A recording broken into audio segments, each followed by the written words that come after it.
ओम कृष्णाय नमः। कृष्णम वंदे जगद्गुरु।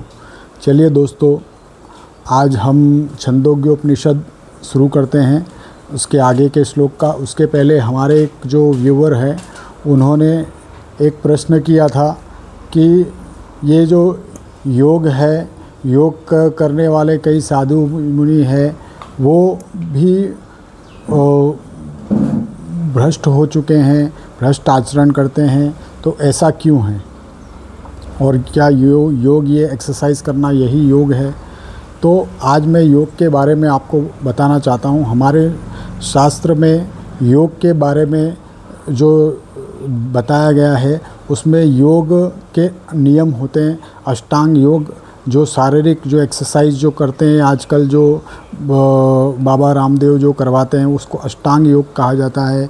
फिर उसके अलावा जो ध्यान है, प्रत्याहार है और योग है, ये सारे उसके अलग अलग उसके नियम हैं, अलग अलग उसका पार्ट है। खाली योग ऐसा नहीं कि जो या शारीरिक एक्सरसाइज उसी को योग नहीं कहते हैं।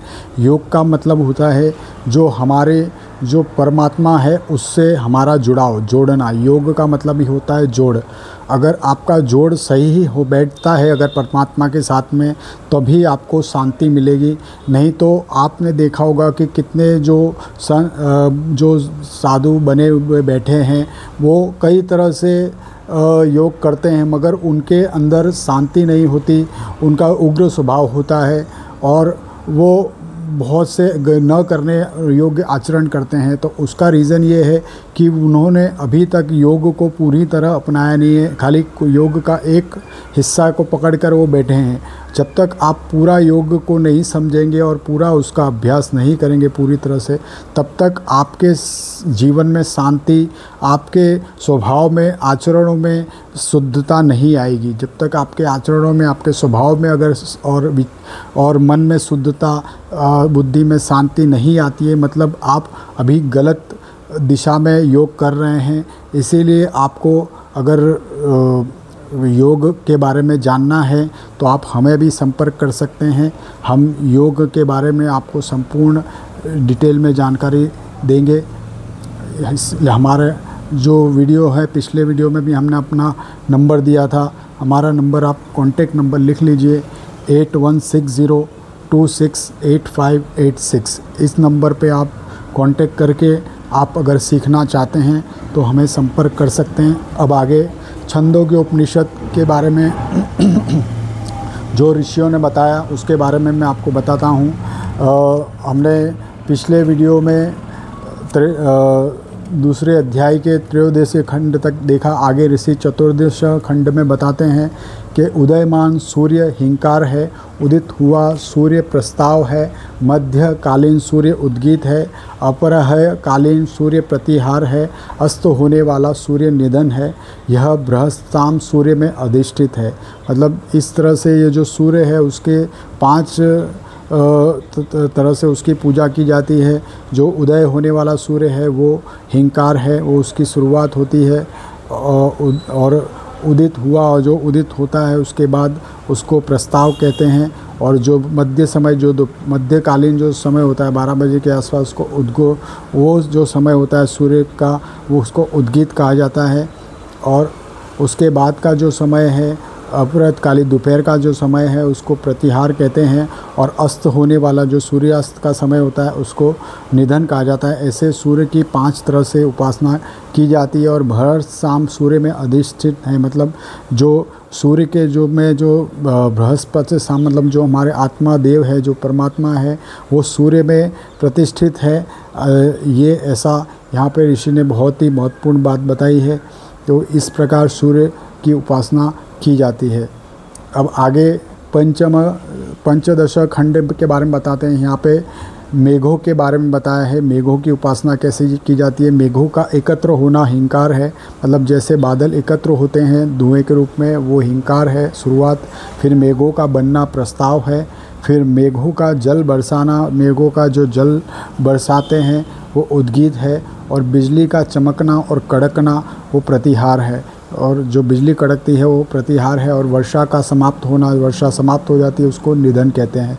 यह वैरूप साम पर्जन्य में प्रतिष्ठित है। मतलब जो वैरूप साम है, इसमें जो वर्षा के जो देवता हैं वैरूप, वो जो संतुलन बिठाते हैं वो पर्जन्य में, मतलब जो बिजली जो चमकती है पर्जन्य, उसमें प्रतिष्ठित है, ऐसा यहाँ पे बताया गया है। ये बहुत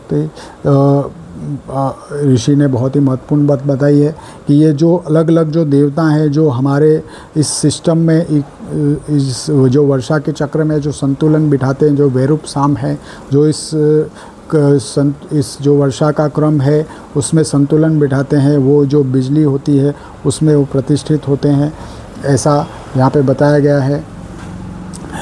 और आगे षोडश खंड के बारे में बताते हूँ। यहाँ पे ऋतु के बारे में बताया गया है। ऋतु की किस तरह से पूजा की जाती है। वसंत ऋतु हिंकार है, वसंत ऋतु से ऋतु का शुरुआत होती है। ग्रीष्म ऋतु प्रस्ताव है, ग्रीष्म ऋतु से आगे ऋतु बढ़ती है।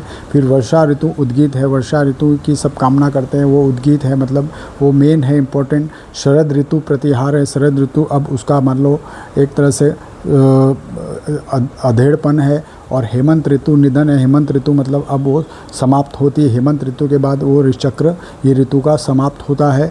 यह वैराज साम ऋतुओं में अधिष्ठित है। और जो वैराज जो ऋतुओं के देवता है वो जो सामंजस्य बिठाते हैं इस ऋतु चक्र में, वो ये इस पूरे ऋतुओं में अधिष्ठित हैं, वो उसी में रहते हैं, ऐसा यहाँ पे ऋतुओं के बारे में बताया गया है। इस प्रकार यह षोडश खंड अभी समाप्त होता है। आगे अब आने वाले उपनिषदों में मैं आपको ये छंदोग्य उपनिषद के अलग अलग जो उपासना है उसकी उपासना के बारे में बता रहे हैं, कैसे पूजा की जाती है उसके बारे में बताया है, किस क्रम में पूजा की जाती है उसके बारे में इस छंदोग्य उपनिषद में बताया है।